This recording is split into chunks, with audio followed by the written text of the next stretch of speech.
Welcome to a brand new episode of Seize the Moment podcast. And today we have a returning guest. We have Mark D. White. He's a professor in the Department of Philosophy at the College of Staten Island, CUNY, where he teaches courses in philosophy, economics, and law. He's the author of several books.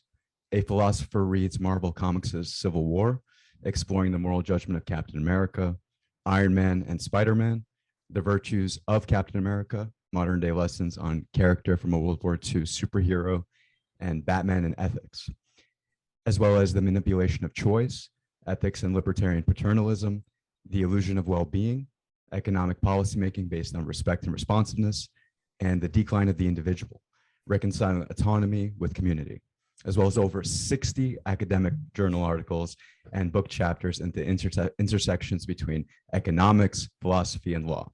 Mark's also the editor of Palgrave's Perspectives from Social Economics series, and his newest book is called A Philosopher Reads Marvel Comics' Thor, If They May Be Worthy. Welcome, Mark. No, thanks for having me back, guys. Yeah, and I think it's worth noting that Mark is our second ever guest. So Bill Irwin was our first ever guest in the beginning of May 2019, and Mark was our second ever guest. Yeah, episode 4, I believe. Was it 4? Yeah. Wow. Yeah. I was looking at it earlier today, actually. Mm-hmm. Yeah. Remember back when you couldn't even see us? We didn't even have a camera on us, so we had to kind of maneuver around it some way. Oh my God, it's a different world then and now. It really is. Yeah. Oh, and by the way, before you even get into the question, I know that's like planned. Shoot. Mark, I have to say this. I was just saving this. I didn't want to even say it before we started recording. I have to say this book, it's one of the, I don't know, it's one of the few books in recent memories that's actually gotten me hooked. Like usually when I read a piece of like philosophical work, of course, like here's what it is. There's always something juicy in there, something that's going to ignite the fires within you and just kind of, and it's interesting. Sure, every piece of work you can find that in it, but it's like right from the beginning, actually. And then as I just couldn't stop reading it, and wow. Yeah, and I like that. Like when a book does that for me, I like that too. That's wonderful. Thank you so much. You're welcome. And it's Leon. Now you and then you've hit his like favorite subject, which is Marvel Comics. Oh, I love. Okay. Yeah. Oh yeah. You know what? I have to say this too. And like anything that's philosophical that you could find, whether it's in a comic, a movie, let's say a video game, anime, whatever, a cartoon, it doesn't matter. Something about combining fiction and philosophy. I don't know, it feels easier to sort of digest, if that makes any sense. Mm-hmm. It becomes less of this. I don't know if it's just me. I think a lot. You know what it probably is, because you're probably already trying to understand the superheroes and where they're coming from. There's that, and then I would say this. I think maybe this is a universal thing. Maybe for some readers, when they encounter an academic, let's say it's philosophy, just in general, they have an expectation that you have a sort of different set of expectations, right? When you read a piece of fictional work, you feel like you're going to be immersed in this other world. Maybe just go through an adventure, hero's journey, all that good stuff, right? And when you put philosophical teachings in there as well, I don't know, it spices things up for me personally. Mm-hmm. Well, yeah, I hear you. Well, yeah, I'm sure Mark is happy about that. Yeah. Oh yeah, and that's really, it goes back to my predecessor guest Bill Irwin and his brilliant idea of the series that does this with all types of pop culture that you mentioned, movies and comics and books and video games, etc. So, without him, I wouldn't be doing this. I mean, he's really the one that, like I said in the preface to the book, he's the one that got me started in writing in this genre of applying philosophy to these pop culture things. And then obviously once I found comics, I just, once I applied it to comics, I just ran from there. Mm-hmm. Oh yeah. Did you want to say something? No. I'm so sorry for fanboying at the beginning of the podcast, but I had to get that out there. All right, cool. All right, so now it's downhill from here. So this is a phenomenal passage, and I thought that it was worth reading. So Mark wrote, most of the Thor comics treat worthiness as something obvious, along the lines of quote unquote, you know what it is when you see it, or quote unquote, if you have to ask, you'll never understand. With all due respect to Justice Potter Stewart, who famously used the phrase to describe obscenity in a 1964 United States Supreme Court case. Philosophers are rarely satisfied with this sort of hand waving, insisting on getting to the core of what a word or term means. We even have a name for it, conceptual analysis. So it would be great if we could ask Odin, who placed the enchantment on the hammer to begin with, but unfortunately, he never cared to elaborate on what exactly he meant by, quote unquote, if he be worthy. Originally, Mjolnir, Mjolnir. Mjolnir. Okay, Yeah. so Mjolnir was portrayed as mimicking the All Father's judgment. Oh, There we that's go. so cool. That is so cool. Okay.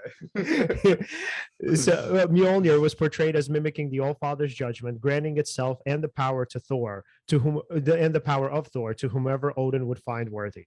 More recently, though, it has been strongly suggested that Mjolnir judges worthiness itself, going so far as to deny Odin himself the ability to lift it. And for all of his insistence that his son learn humility, Odin has never been a big fan of the idea, so you can imagine how he took this. So, okay, lots in there, right? So lots of great ideas, especially since I love talking about self-esteem and pride and how does one get to the core of what it means to feel good about oneself. But Mark, first of all, before we even get into how these ideas apply to Thor, who the hell is Thor, right? What is his story? Where does he come from and why was he important? Well, there's two Thors really, as you know. The Thor, the classic Norse god of thunder, whom Stan Lee and Jack Kirby based their superhero version of Thor fairly closely on, and they drew on a lot of the original Norse myths to construct their comic book version of Asgard, with Thor, his father Odin, his mother Freya, his brother Loki. That's the one I forget, right? His brother Loki, and all the other denizens of Asgard. In the original Thor stories, we meet Dr. John Blake, who is a doctor traveling through, I believe, Norway. And he finds himself in a cave and picks up a stick on the ground, and he accidentally hits the stick against the cave, and he transforms into the mighty Thor, and the stick transforms into the hammer Mjolnir. And from then on, the stories proceed from there. We find out the whole myth, the superhero version of the myth builds from there. We find out that Odin's father found the young Thor to be impetuous and brash and arrogant. And so he thought he would teach his son a lesson by sending him to Earth in the body of this, meek, mild-mannered Dr. Donald Blake, and, have him heal people for a living and learn what it is. Not only, he had a infirmity himself, he walked with a cane, but he also, would have to deal with injured, sick, ill people. And, through both of these, he would learn what it meant to be a human, not a god, who couldn't rely on his Asgardian powers and his strength and his beauty and everything that comes with it. But he had to learn what it was like to be a human, and hopefully that would instill some humility in him. But as you quoted in the passage, Odin isn't exactly an expert on humility himself. So, and then Thor was a founding member of the Avengers, and he went on to work with virtually all of the other Marvel superheroes. And occasionally the hammer would pass to other people. Occasionally Thor would die but be resurrected. Asgard as a whole would be destroyed in the periodic Ragnarok events, and then it would be resurrected. So it's quite a read to I'd read most of it before I started the book, and then I went and made sure I read everything before I started the book. Even though the book only focuses on a recent 7-year period in the comics, I wanted to make sure that I surveyed all of the comics and saw, again, what you mentioned, Leon, how they discussed worthiness, through the whole stretch of comics, and not just in the most recent 7 years. Because that inscription and the idea of you have to be worthy to wield the hammer is obviously a central one in the Thor stories, and it translates into the movies very well. But it was never what worthy meant in this particular sense was never really nailed down very well until this recent run of the comics that I focus on in the book by writer Jason Aaron and a number of artists, including Isaac Ribic and Russell Dowderman. Right. And sorry, No. I'm curious, what pulled you to write about the theme of worthiness? Of course, yes, you have to be worthy to wield the hammer of Thor, and it's important to understand what does it mean to be worthy. Yeah, what exactly made you want to explore this? Well, a couple things. One, I'd always been interested in this topic. I've written on the concept of self-worth and its negative self-loathing a lot at my Psychology Today blog. So that was already kind of in my head, and I thought about it quite a bit. But then when they announced that the fourth Thor movie, would feature Jane Foster finding the hammer, and I loved this run of Thor that I keep referring to, where Jane Foster does get the hammer, and that centers on the concept of worthiness, because she's obviously found worthy to pick up the hammer for some reason, but just as importantly, the Thor we know, the Odinson, was declared unworthy. And so, not just to have somebody else pick up the hammer, but to have this done specifically because you, Thor, who have, based your whole life on being worthy of this hammer, now declared all of a sudden unworthy, that has to be a tremendous psychological blow.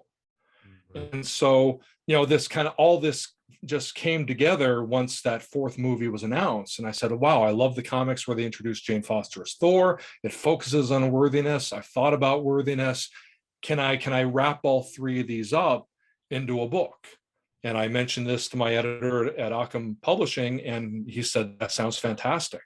Because, of course, any publisher loves to have something they can tie into an upcoming movie. And that I wasn't just writing a book on Thor, but I was writing a book on the storyline that the movie will to some extent be based on. It just seemed to all come together perfectly. Yeah, and how did that thread develop, right? So why did it begin essentially with, leaving it to the audience to figure out what they mean by worthiness? And now as the story develops, it's like there's more of a kind of I would say, a more concrete kind of conception of what that actually means in terms of particular character traits. Like how did that develop, and why? Why was it so vague in the beginning? Mm-hmm. I don't know. I mean, Jason Aaron wrote, the writer of these 7 years of comics, wrote every once in a while, and sometimes in comics, in the back page of the comics, there'll either be letters to the editor, letters from fans, or sometimes there'll be a text piece from the writer or the editor or one of the artists, talking about the comic. And usually when a period in the comic ends, you'll have the creative team write something at the back of the book. And Jason Aaron did this a few times, and he mentioned how important the idea of worthiness and what kind of gods we want and how gods can be worthy or not. And I think it was important to him. I can't speak for him, obviously, but I think through his comics, he showed that this is a very important idea to him. And perhaps, just purely speculating, he was frustrated with the fact that it hadn't been dealt with in as much detail as he wanted in the earlier comics. And this is something that comes through whenever you try to apply something like philosophy or psychology or theology to, something like comics, is that, the creators of the comics are not always going to take all the concepts as seriously as the philosophers or psychologists or theologians would like. Mm-hmm.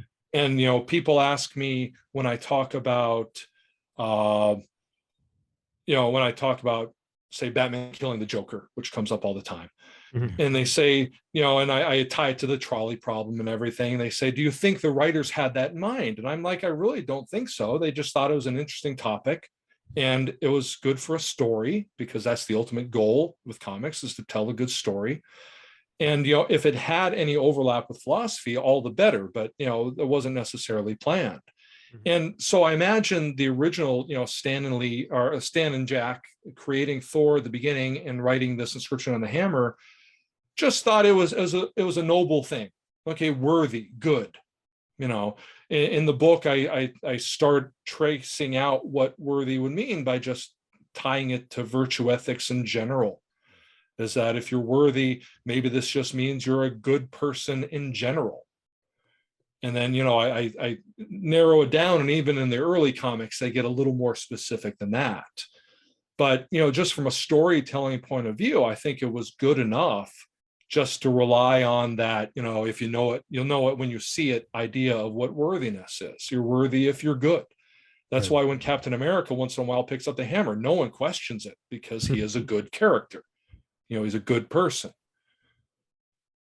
Yeah, he's a noble, pure-hearted person, of course. And Right. what I think is fascinating is when Thor first picks up the hammer in his younger years, it's actually attributed to the good deeds that he's performed, right? It's like it's not that same, it's like the definition of what it means to be worthy changed throughout his life, even though I understand that that has more to do with the writers and them getting deeper into what it means to be worthy as we get later and later into the story.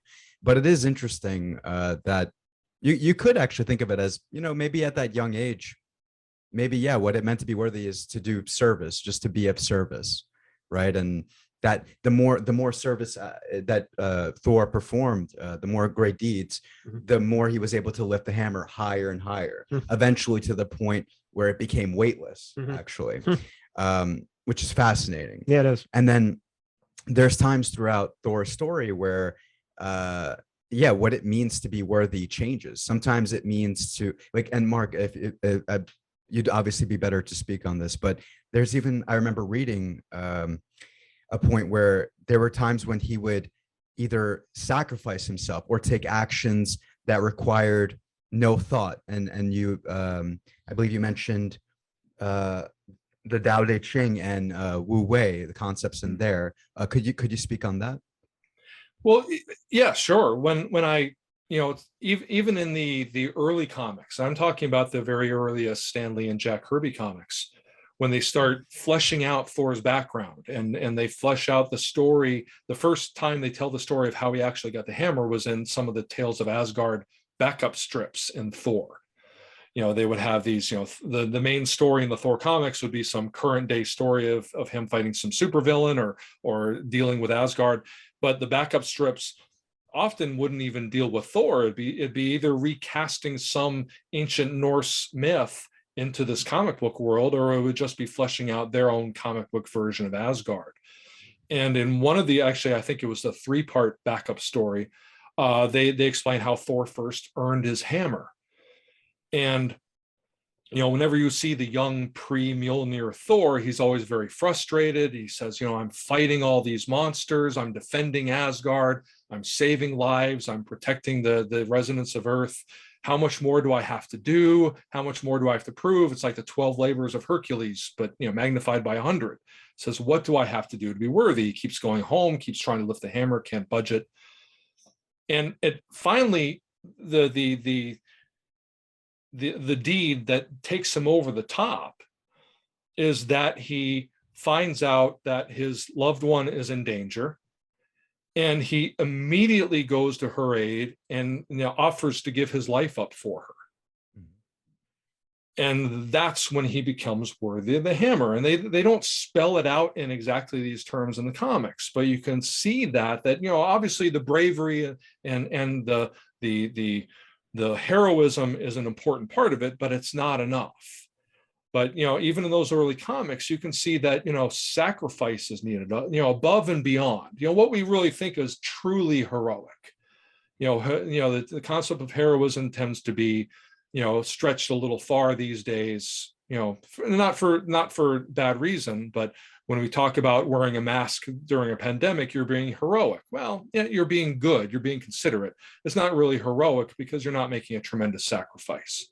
Okay, but when Thor gives up his life to save Sif or Freya or Odin or even Loki or anyone on Earth, okay, that's making a heroic sacrifice. That's what we think of when we think of first responders and soldiers and firefighters and police officers who lay down their lives to save other people. That's the true measure of heroism. And doctors and nurses, I could go on. But it's that sense of willingness to sacrifice, not just storming into battle and pumping your chest and saving the poor, humans, but actually risking your life to do so. And then also doing so without thinking. And this is where the Wei Wu Wei comes in, the Taoist idea of action through inaction. The fact that he's not thinking about it, he's not deliberating about it. He hasn't sat back and says, okay, this time I'll sacrifice my life. He just does it because by now it's such an ingrained part of who he is. And to get back to something that you said, the idea that when he was younger, he may not have realized all this. I never thought about that, but that's great. And that maybe when he was starting out, it was just performing deeds. And through these deeds, then he learned what was important. When the virtue ethicists talk about moral education, obviously when you're young and when you're trying to either you're a child trying to learn how to be a good person, or you're a parent or a caregiver or a teacher trying to help young people develop, you're obviously not going to throw them Aristotle and say, here, read this and figure it out.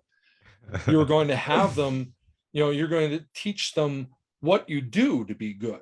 You obviously tell little kids, look at that older person there, help them across the street, or see if you can carry their groceries or something like that.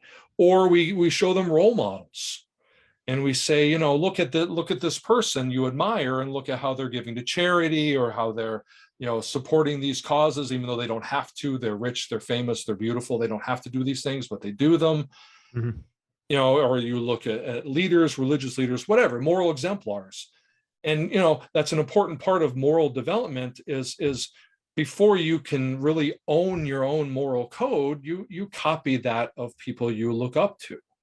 It's controversial whether you want to keep doing this once you've reached adulthood, moral maturity, where you should really determine your own moral code.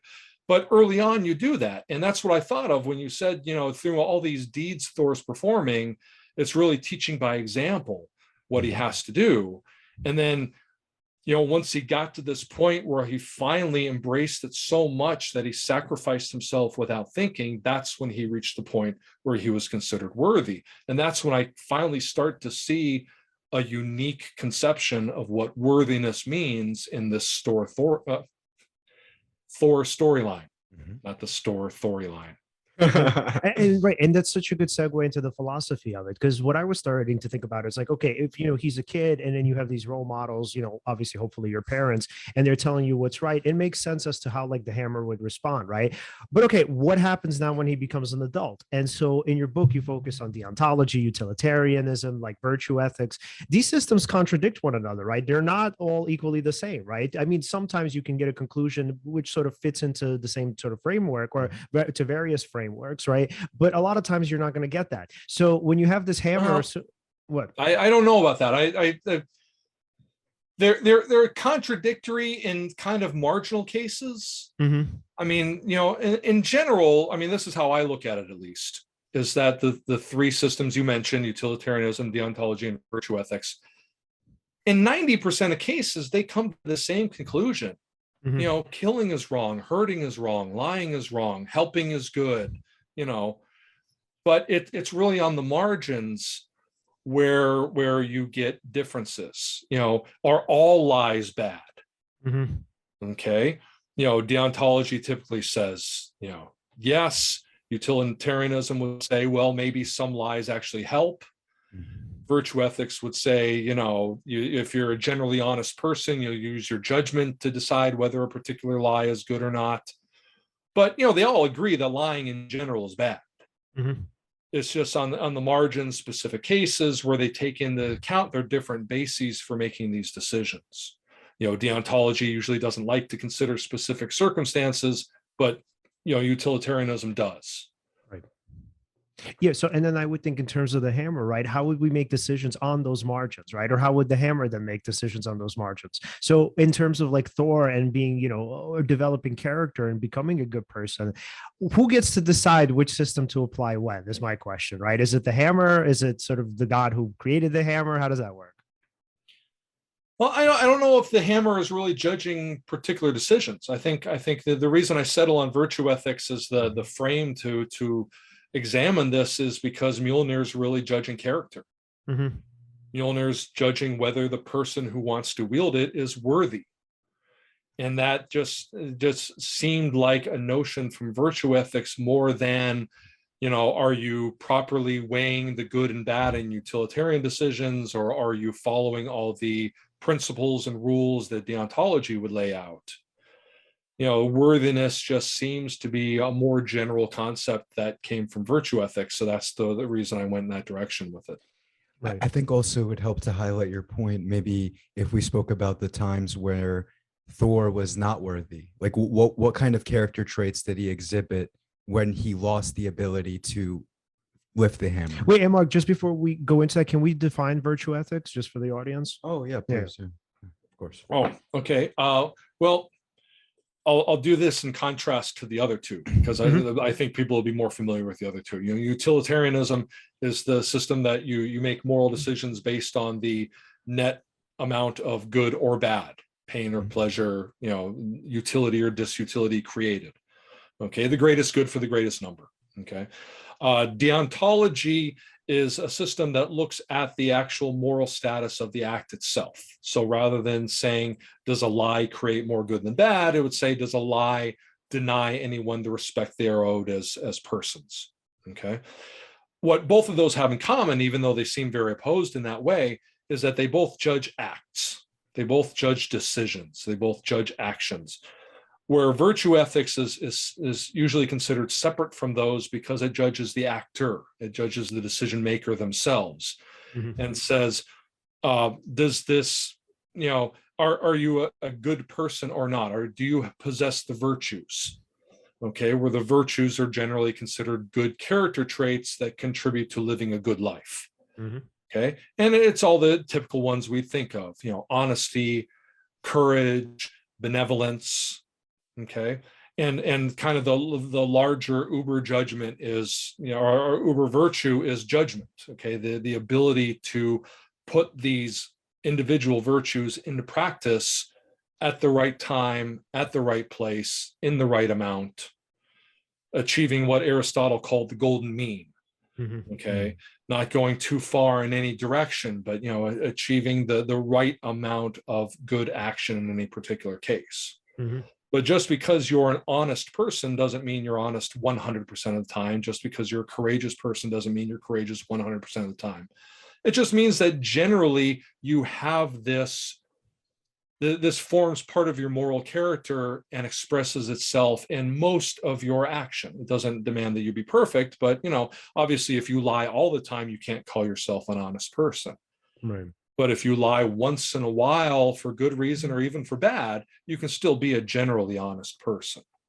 Right. So it's a good fit with utilitarianism, it seems like, because I think what the question or the underlying question is like, okay, when is it okay to lie? Right. I think the understanding is, well, you can't be a liar, even if this is just my conception of it, obviously. The understanding, I think, is that you can't be, let's say honest, right, if you lie for your own sort of selfish reasons, I think. So it's like, I think the understanding there is that if there's on the periphery, if you lie for the sake of someone or something else, that's understandable and probably recommended, right? Because that's sort of the golden mean.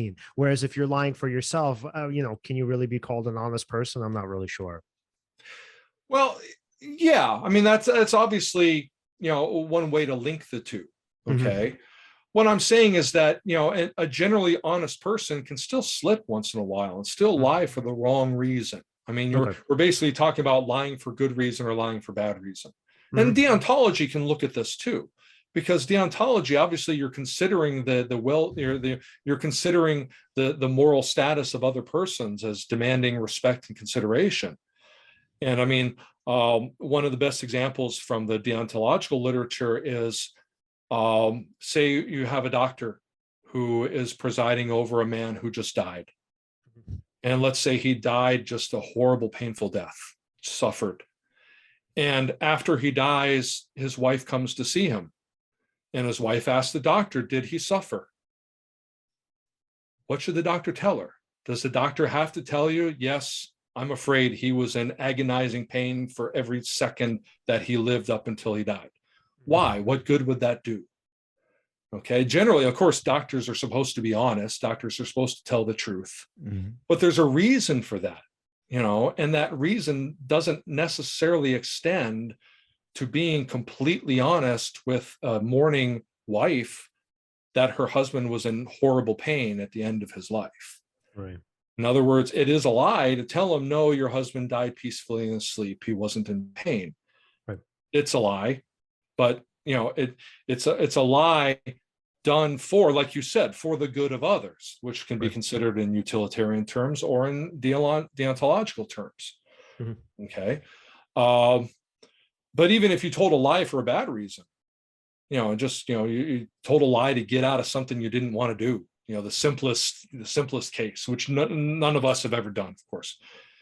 You can do that once in a while and still be generally an honest person. Mm-hmm. Okay, because we all slip. None of us are perfect. None of us are ideal. Okay. And once in a while, if you've got a lot of pressures and you've got things going on and you just can't imagine doing this thing you want to get out of, you say, oh no, I have something else that day. And you feel bad about it later. If you don't feel bad about it later, you might not be an honest person, but you'll feel bad about it later. But you realize, hey, I was pushed to the limit. I have too much stuff going on. I couldn't think in that second what else to say. So I did that. Not excusing that, but I'm saying if a generally honest person does that once in a while, I don't think it compromises their ability to think of themselves as a generally honest person. Right. But virtue ethics doesn't demand perfection, in other words. But again, the more you do that, and the more you lie like that, and the more you lie for that reason, that's when it starts to think, are you really an honest person? Right. But ideally speaking, we're usually in virtue ethics weighing like particular values against one another, right? So in the case of the doctor, it seems like the two values in conflict are kindness and honesty, right? So it's like, what do I choose? Right. So it's like sometimes you're going to have to sacrifice one for the other. Right. And that's where judgment comes in, because, the virtuous person has all these character traits, some of which are going to come into conflict. Like you nailed it. You've got your doctor's imperative to be honest with your patients and their loved ones. But you've also got compassion, where you've got to decide, is it so important to be honest to this grieving widow that I have to deny her the compassion that she probably needs at this point and going forward to go on with her life without having to imagine the ungodly pain that her husband was in prior to his death. Right. Right. Alan, do you remember the question you asked? No, of course. Yeah. No, please.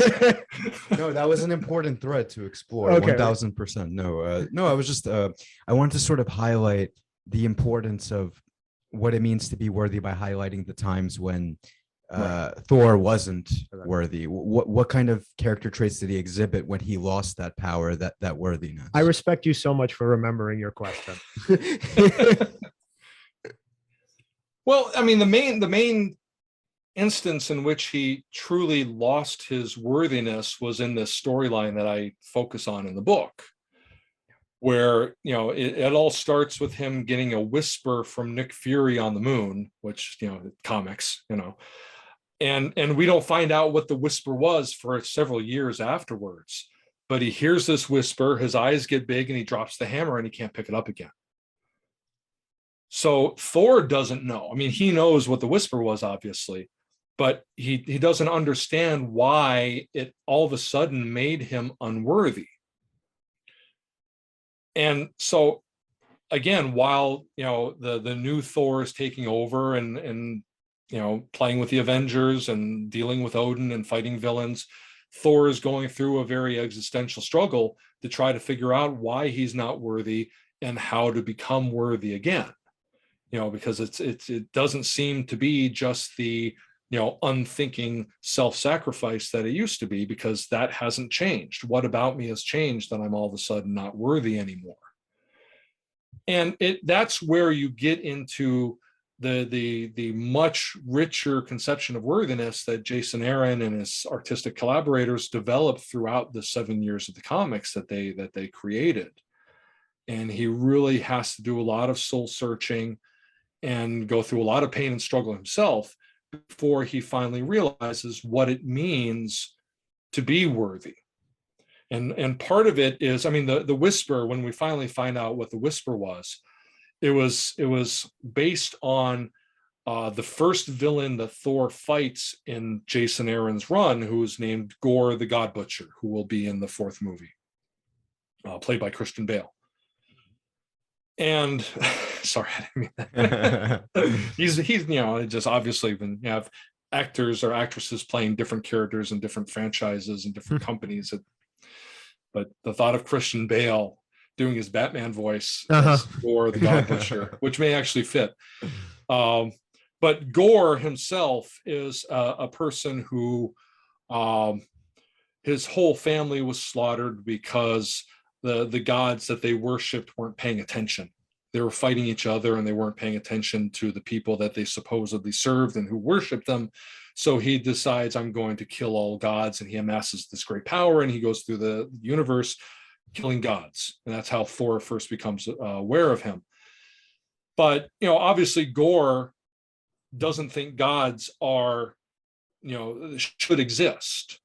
And he argues with Thor that, why are gods worthy of worship? Why are gods worthy of what the people, whether they're humans or any other species, give them? This regard, this reverence. And so the ideological argument in the first storyline, the first dozen issues or so, is, are gods worthy of what the people give them? And of course, Thor's arguing yes, Gore's arguing no. Mm-hmm. And a couple of years later, at the end of this storyline involving Nick Fury and the moon, etc., called Original Sin, Nick Fury whispers in Thor's ear. And when we finally find out several years later what he whispered, his whisper was simply, Gore was right. That gods are not worthy, or gods are unworthy. Okay. Now, it could have just been that statement. I mean, they never actually say, or at least I didn't see in the comics, where, Aaron is good enough that he doesn't have to spell any of this out. Okay, he leaves it all for the reader to figure it out. He doesn't make it so obscure that they can't see it, but he doesn't, just write it on a blackboard for everyone to see. Mm-hmm. But the idea that I got is this shook Thor's confidence in his own worthiness. Okay, I mean, he defeated Gore, but he still regards Gore as a formidable foe, a respectable foe. And he really got in Thor's head from the minute they started fighting. Okay, because, Thor realizes in his experience as a god, he hasn't always been the best god to the people of Earth. His fellow gods in Asgard are fighting amongst themselves as much as they're protecting people on the planets below, on the rest of the 9 or 10 realms. So, he kind of knows. And, I also trace this history about how the people of Earth have regarded Thor. Sometimes they worship him as a god. Sometimes they resent him as ignoring them. And so Gore really gets in his head with this business of the gods being unworthy. And when Nick Fury confirms to him, at the end of the Original Sin story, that Gore was right, gods are unworthy, I think that's the final straw in Thor's mind that says, oh my gosh, maybe we are unworthy, and then the hammer drops. Mm-hmm. And so his travel, his journey from here on is not so much to disprove Gore, but to understand why he thinks gods are unworthy, what it means for gods to be worthy again, and specifically what it means for him to be worthy, for him to overcome this doubt. Mm-hmm. Now, the twist I think Aaron really gives us, and what it wasn't, I just wrote about it. It was Aaron's idea, is that Thor actually has to embrace this doubt, because it's doubting that he's worthy that actually makes him worthy. And I have to admit, once I realized that, once I read that, I mean, maybe other people saw it more easily, but it took me a while to see it. But I was like, wow, that's incredible. Yep. And that's also very kind of, I mentioned Zen Buddhism and Taoism in terms of the paradox that especially those of us with Western mindsets see in a lot of Eastern philosophy, that has a very Eastern feel of it. You have to doubt you're worthy to be worthy. It's kind of like, I mentioned in the book, Leon mentioned humility before. Okay. If you think yourself, oh, I'm humble, that defeats the purpose of being humble. You can't think you're humble. You can have a reasonable amount of self-confidence, or like Leon would say, pride in what you've done and who you are. But, you can't think, oh, I'm the greatest person in the world, and that includes being humble. That's a contradiction. Okay, we talk about the same thing about people who say, I'm the smartest person in the world. Well, the smartest person in the world probably wouldn't say that. And the most humble person in the world would never think of saying that, because they wouldn't regard themselves as humble. And once Thor realizes that, I don't have to achieve a feeling of worthy, I just have to, of being worthy. Instead, I have to keep working to be worthy. I can never be sure that I've achieved it. I have to keep trying. And there's a great part at the end of my book and the end of the Aaron storyline, once he's gotten there, where in the new place where there is, where being secure enough in his worthiness without being sure of it. Once he gets there, he every time he goes to pick up Mjolnir, he's not sure it's going to pick up. And he picks it up and he says, good, I'm worthy today. Maybe I won't be tomorrow, but I'm worthy today. And so I'm going to go do good things today. And hopefully I'll pick it up tomorrow. But he's never sure it's going to respond to him. And that's part of what makes him worthy in this new conception of what worthiness is. It's always having a little bit of doubt about whether you're worthy, so you keep struggling to be better. And I just absolutely loved that idea of never being satisfied. I mean, you can think you're worthy, but still you can think you're generally a good person, but I think generally good people never stop trying to be better. Right. They don't beat themselves up over it, but neither do they sit back and say, well, I'm good enough. I'm a great person. I don't have to be any better. Truly great people, I think, I have to imagine, would always be trying to get better. I fall back to Captain America. No one's harder on no one. Well, you can either say no one's harder on Captain America than he is himself, or you can say he's not harder on anybody than he is on himself. He's always beating himself up. He's always trying to be better. He's always, mourning every little mistake he makes, because he should have done better. He should have anticipated the attack. He should have known what was going to happen. And we can say this is not virtuous because he takes it too far. He's too hard on himself. But at the same time, we kind of admire that, because he's not resting on his laurels. He's not sitting back and saying, well, I'm Captain America. I don't have to be any better. I'm pretty good as it is. And Thor realizes this, that even after Mjolnir lets him lift it up, he realizes, okay, I can't take this for granted. I've got to keep trying to be good, to be worthy, to earn the right to hold this hammer, because someday I may not be able to, and I can't count on being able to lift it tomorrow. And I thought that was a great way that scene appears at the end of the series after he's taken over as Allfather of Asgard from Odin. And he's sitting on the throne, and he's got the hammer beside him. And he just every once in a while checks to see if he can lift it, because he's not overly confident that he always will anymore. Damn, man. Wow. That's so cool. Yeah. That reminded me. So we had the professional wrestler Mark Marrow on last year. And so Mark told us a story about the wrestler Stone Cold Steve Austin, who obviously everybody loves, right? He's like a hero of all of ours.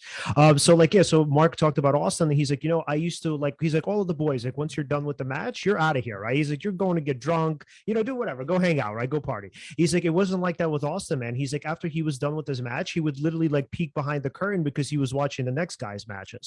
And so Mark would say, he's like, yo, you don't understand with Austin, man. He would have a 5-star match, and he would go to the back, and people would be like, oh my God, this is so amazing. And Austin would be like, no, man, here are the 15 things that went wrong with what I did, right? And but he's great, right? He's considered to be one of the top 5 professional wrestlers of all time. But that's it, man. That's really what it takes. Yeah. So amazing. Yeah, you hear about that, musicians who after a great show will say, well, I flubbed that lick. I hit that note wrong. I forgot that lyric. Or, it's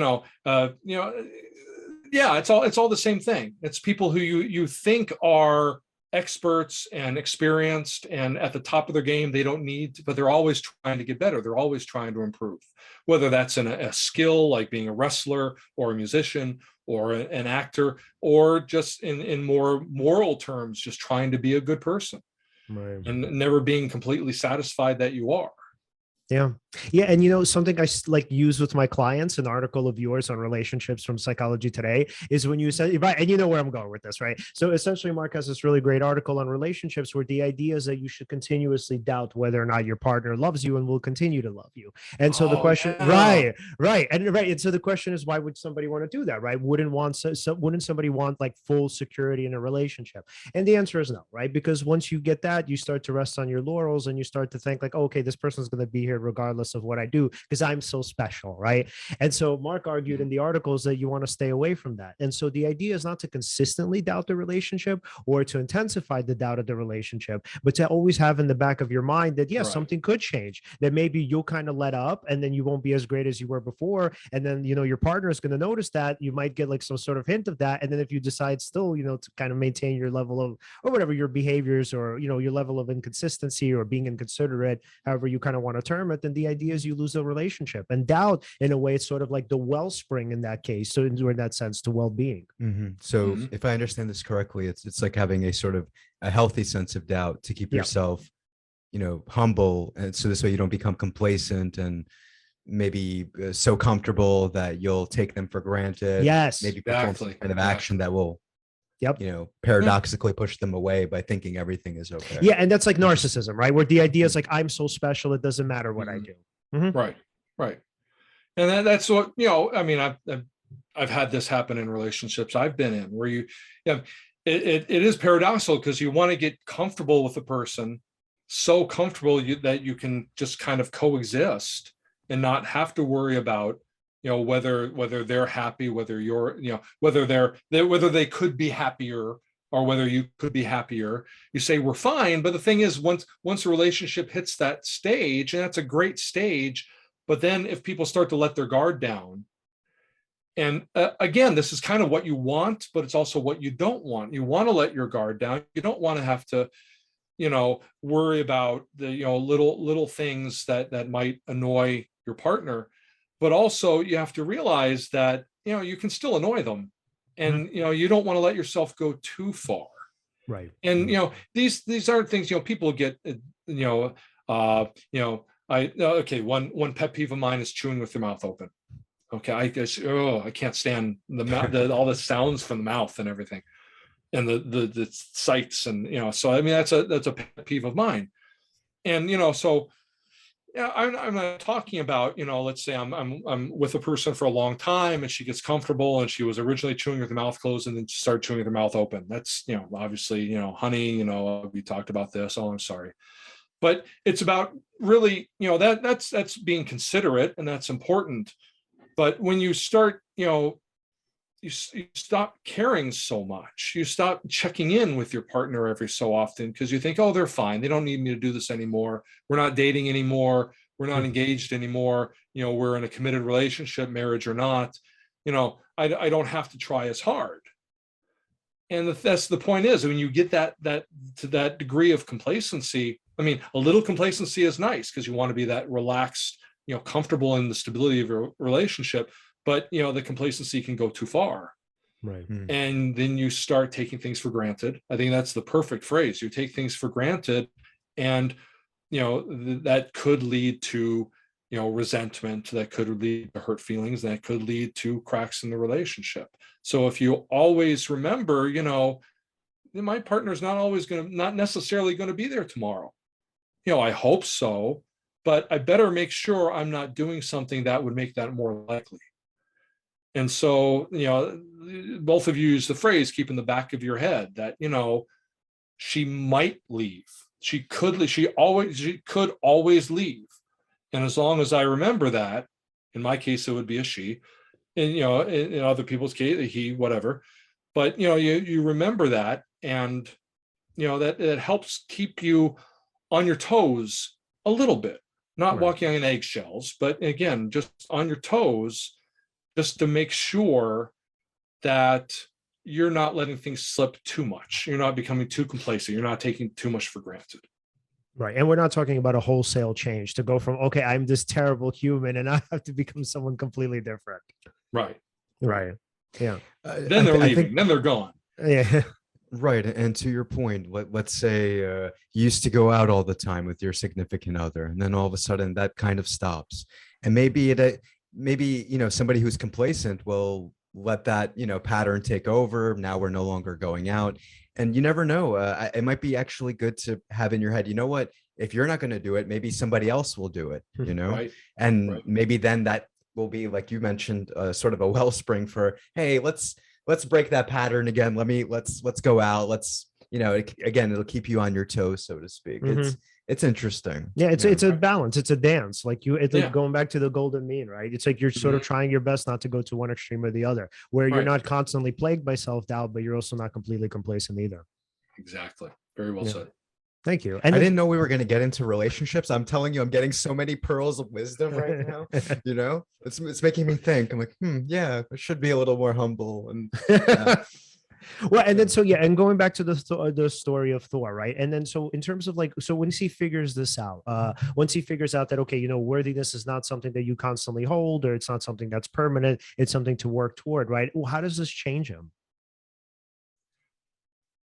Well, one way you can consider it is it's just a further development in that original goal of being sent to Earth to learn humility. I mean, this is just kind of like a second layer of humility. It's not enough to be humble, but you also have to be humble about how humble you are and never take for granted that you're humble. Right. So he goes forward, and Jason Aaron's run ends with him kind of rededicating himself to the people of Earth, and which he never really forgot about. I mean, his relationship with Earth and how Odin felt about it is a struggle and a thread going through the whole entire Thor storyline. Keep saying storyline.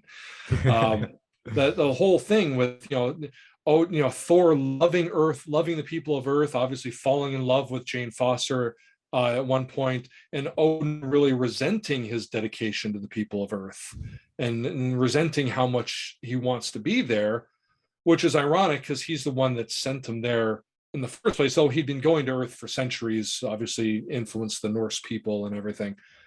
But one of the things that Jane says to Thor near the end of the storyline, and she tries to emphasize this to him a lot, is that, it's not the God in you that makes you worthy, it's the human in you. You need both parts. And the human part of him is what ties him to Earth. And I think one of the outcomes of the overall storyline is it renews his dedication to the people of Earth. And the spark of humanity that's in him, especially due to his birth mother, and this may be changing very soon. I hope it doesn't. But his birth mother was actually not Freya, not Odin's second wife, I think. Gaia. But Gaia. I'm not sure how you pronounce it. The Earth goddess. Okay.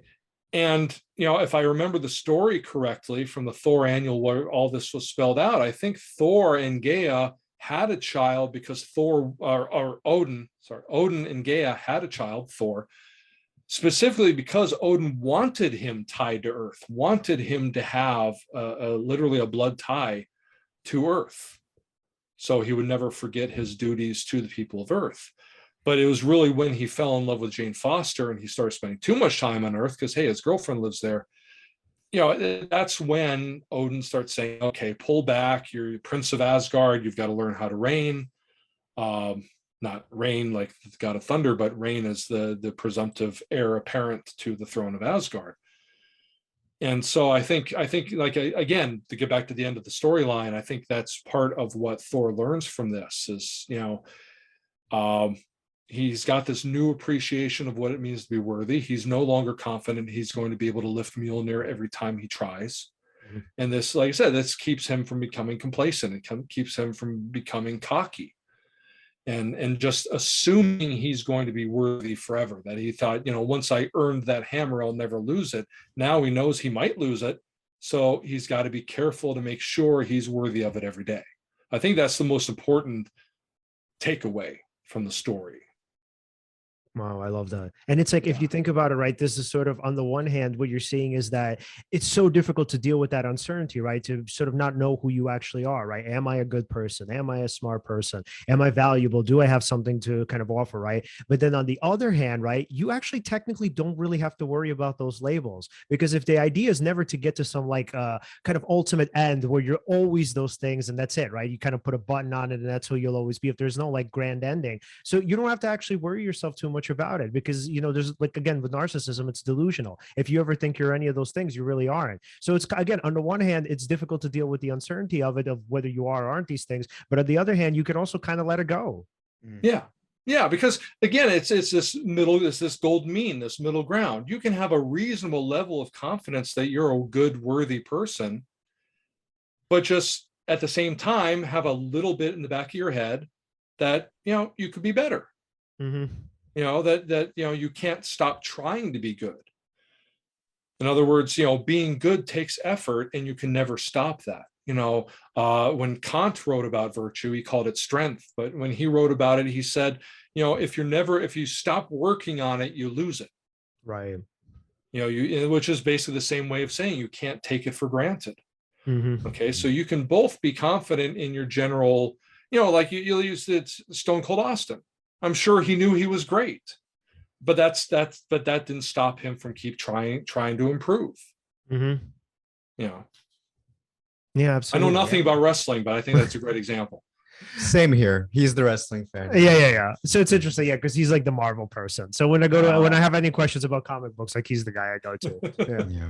So man. So wow. So like, right, just to kind of sum it up, the idea here is that, first of all, you're never going to be any of these particular values fully and all the time. And then the other thing is, like, you always have to not only maintain the level that you've reached, but you also have to keep climbing higher. Right. All right. In fact, if you don't keep climbing, you're not really as good as you thought you were. Yep. Because that's one thing Thor learns is unworthiness. Our worthiness is in the struggle. It's not just the struggle to keep being worthy. That's what makes him worthy, the continued struggle. And, struggle may be exaggerating. I don't want to, lead people that, it has to be a 24/7 worry. But like we've said, with respect to all these examples, you just keep in the back of your mind, always try to be a little better, do a little better, be a little nicer, be a little kinder. Love that so much. All right, Alan, final questions for Mark before we wrap up. Oh yeah, Mark. Question. So I've been looking for the book online. When is it officially going to be out? Soon.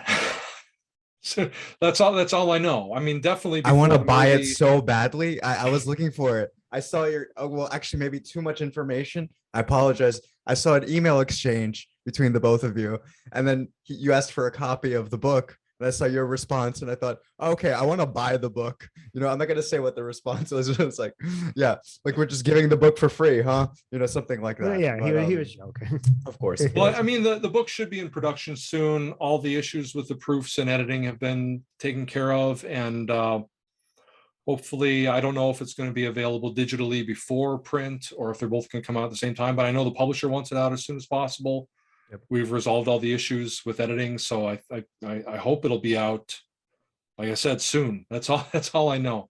No, awesome. We'll definitely, at the time when it comes out, definitely promote it. And if anything, just repost the episode 2 around that time. Yep. Why not? And also, if we wanted to follow you in general, let's say on Twitter, where could we find you? On Twitter, I'm at Prof. MD White, PROF MD White. My website is also profmdwhite.com, and I'm on Instagram, though I usually just pitch a lot of pictures of clouds.